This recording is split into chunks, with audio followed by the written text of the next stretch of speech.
I want to go to one of our viewer questions, and this relates to RBG's passing over the weekend. Ruth Bader Ginsburg, everyone I'm sure is across that news. This is from one of our viewers, Alan Irving, who says the death of the Supreme Court Justice Ruth Bader Ginsburg last Friday has important ramifications for US elections. The vacancy gives Trump the opportunity to further solidify the Conservative majority of the federal court.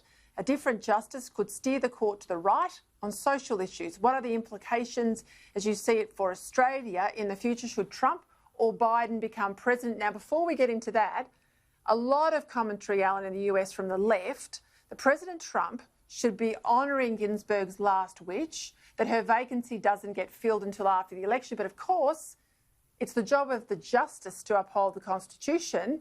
In Article 2, it's black and white in the US Constitution.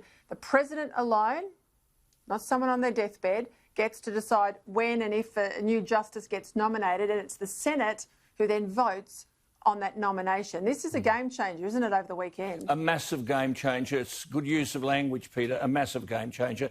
Mind you, the Conservative vote on the Supreme Court is already 5-3.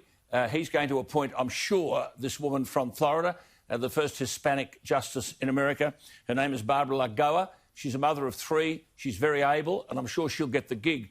Now, what this means, of course, is that because the highest authority in America is, in fact, the Supreme Court, and what Christians and people who believe in religious freedom and free speech and people don't want abortion laws being moderated, those people had hoped, notwithstanding the concerns they might have had about the personal behaviour of Donald Trump, when he made a great fuss about his, and he has boasted, the greatest thing he's done is in his appointments to the Supreme Court to restore a conservative, or what they call a black letter interpretation of the Constitution, rather than having a Supreme Court which determines social behaviour and alters attitudes towards abortion and free speech and same-sex marriage and so on.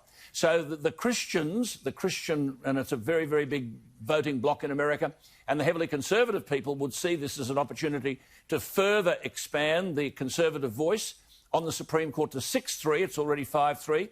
He'll have no trouble getting this nomination through the Senate.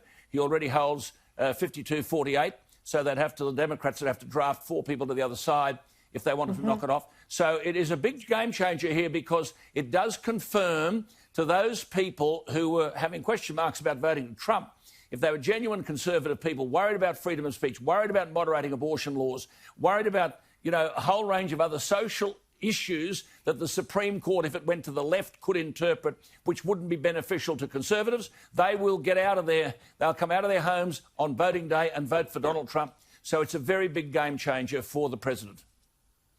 And it's interesting, I was listening to some commentators over the weekend who are saying that RBG's passing will now drag out the hard left, as if the hard left wasn't already out there for President Trump.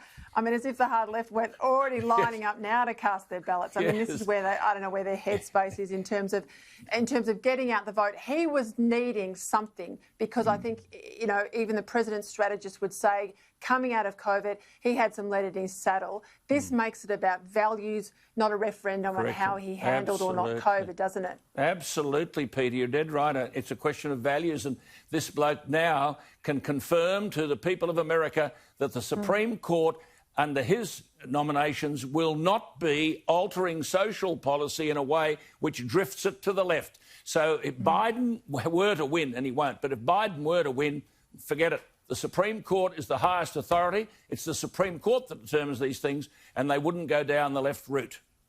All right, leave it there. Good to Check Peter. In again at 8 o'clock. You're looking amazing, as you always do. Oh, yeah, thank you. Says you. All right, thanks, Alan. Bye-bye. Bye-bye.